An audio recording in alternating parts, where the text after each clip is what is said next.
Wanderers! We decided to time travel for the day. Well, sort of. We dropped by Heritage Park in Calgary for their epic Days of Yore event. We were all set for a chill day of vintage vibes, old-timey charm, and maybe even a boat ride. But today, Mother Nature had a plot twist waiting for us. Adventure! From Gastown to Blacksmith Sparks, a rumbling caterpillar ride, and the nature's little surprise. This day had it all. Buckle up, because this isn't your average stroll through the past. First up, Gasoline Alley. It's like stepping into a retro dream where vintage cars shine bright and old gas pumps look like they belong in a Pixar movie.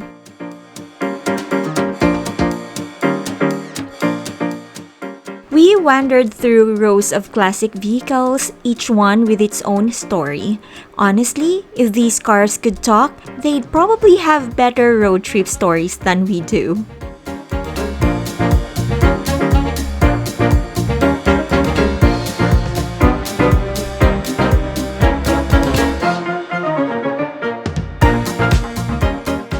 It was the perfect way to kick off our day, nostalgic, quirky, and totally Instagram-worthy.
From there, we strolled into the area where the Days of Yore is happening.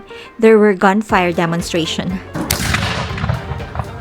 Don't worry, it wasn't a Wild West showdown.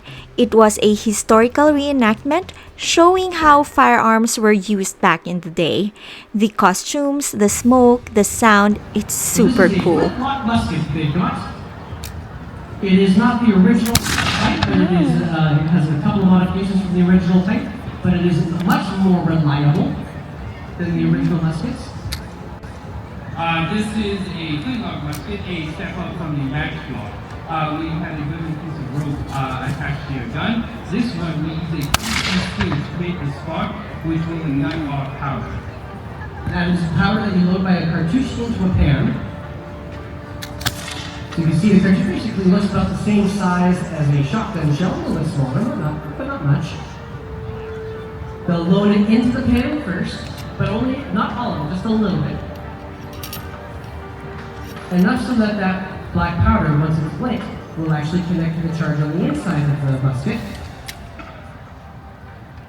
Close the pan so that none of it gets escaped, so no extra air, the embers light it off and end up going off half cocked. We end up having the rest of the cartouche that still has some black powder in it poured into the musket itself. The cartouche, the paper cartouche here, also gets wadded up and shoved in there, helps to prevent any extra airflow or any extra burning embers. Of course, you would normally also have your other charge, such as a musket ball somewhere in there too. Now we pulled out the ramrod, placing it inside the musket, much like we would have with the cannon, and ramming it home. To push everything to the very back of the musket. The closer to the back of the musket, the more explosive the exit from the weapon. We place the ramrod back into the hole on the musket, and now we are ready to fire, as you see some of our other reenactments.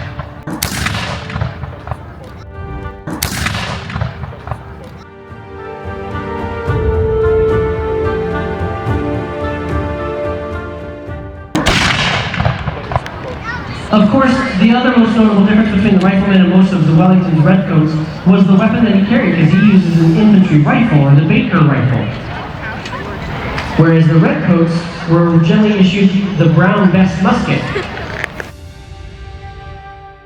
Our man in green, well, he kind of blends with the ground just a little bit more.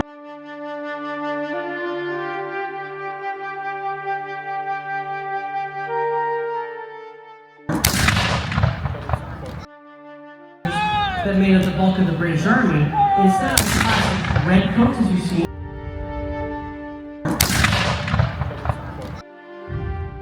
Right now, our man in red is particularly visible on the battlefield. He makes for a very friendly target. He is also an officer, so he's kind of in charge of some people.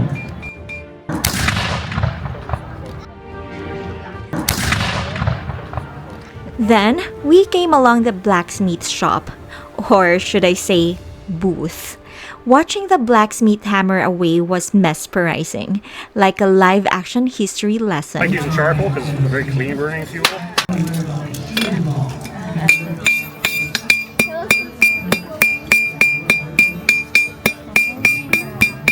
Were you going to do blacksmithing at all, or is that not? Well, that's what this is so blacksmithing, all those like smithing designations, it was a way of like identifying the metal. Yeah. So blacksmithing is like ironsmithing. You also have like a red smith, you do copper. You do like a white smith, you do silver. So with steel, if anything, like unless you have like an alloy that's high like chromium or something, as you hammer it, it'll often get softer. Copper work hard because as it compresses, it gets harder. And so to soften it again, keep it workable, what you got to do is heat it up to a red and then dunk it in water. That softens it. But when you do that to steel, it hardens it. So they behave in like opposite ways. So like my blacksmith brain, steel or copper and brass and all that stuff is just incomprehensible. Yeah, you gotta think backwards. That's the thing.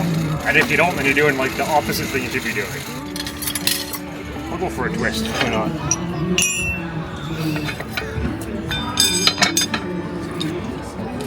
One of the kind of the funny things about blacksmithing, like I never sought out to be an antique tool guy, but you just end up being the antique tool guy because it's what you need for doing the trade. Yeah. Antique trade, antique tool. Yeah. So even like my blower here was made by a company called Canada Blower and Forge, and they went out of business in like 1914. Oh. So it's at least that old. It's at least 110. And you just keep it oiled and it keeps on going, right? Like it's so simple, there's nothing to break on it. That's kind of part of why I like it. That's one of the really fun things about blacksmithing is like if you need anything, you can probably just make it. And if I need a chisel, I can make a chisel. You know, same thing with hammer, same thing with anything else.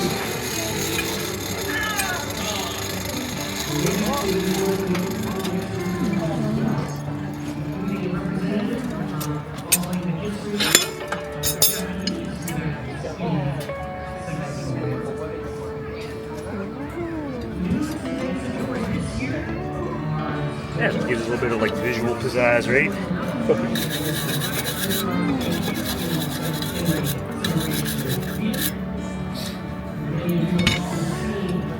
And then what a lot of guys like to do is they'll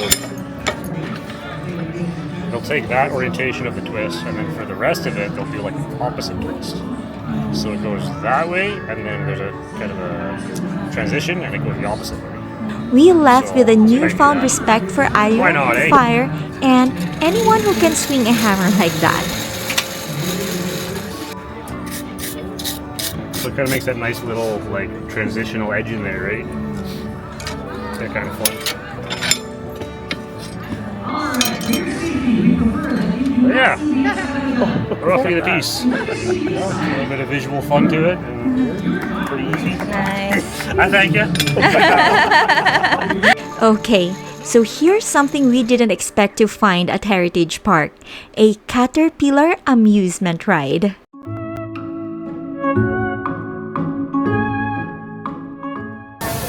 I am reliving my childhood.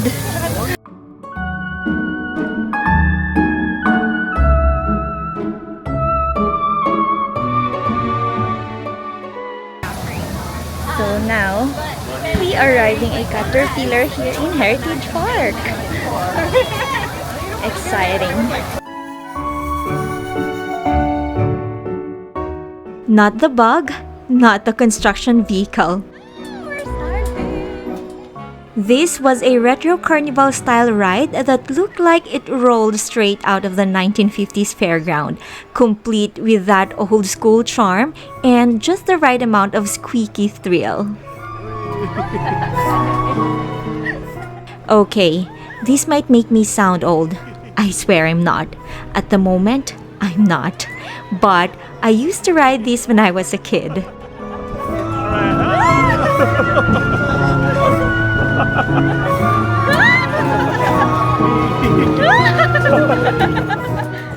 And let me tell you, this is the one amusement park ride I actually get excited about. Forget the roller coasters and spinning teacups. This caterpillar ride is my jam. Look at the happy kids in us.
It's stopping.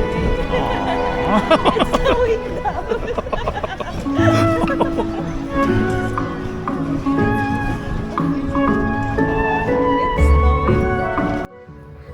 Now we're looking for the boat. We want to ride a boat because it's the one thing that we haven't tried here yet, despite us being here repeated times last year. The boat is only available during summer. Hopefully we can ride the boat today. Eager to ride the boat, we hopped aboard the train, hoping it would take us near the dock.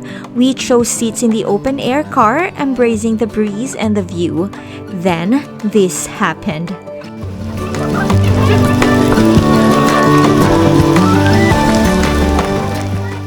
At first, it was just a sprinkle.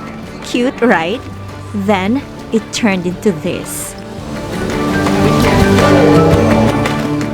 To top it off, we found out mid-ride that the boat was under maintenance.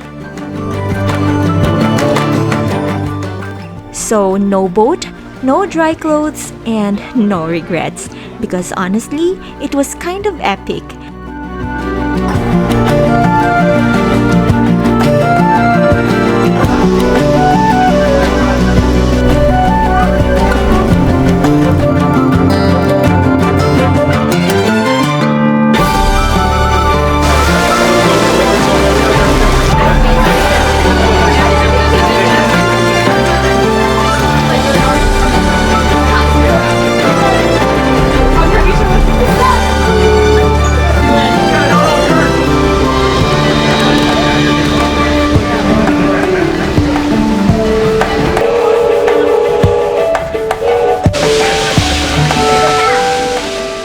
When the train finally pulled into Midnapore station near the park's exit, we decided it's time to go home.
If you enjoyed tagging along, hit that subscribe button for more unexpected adventures. Happy wandering!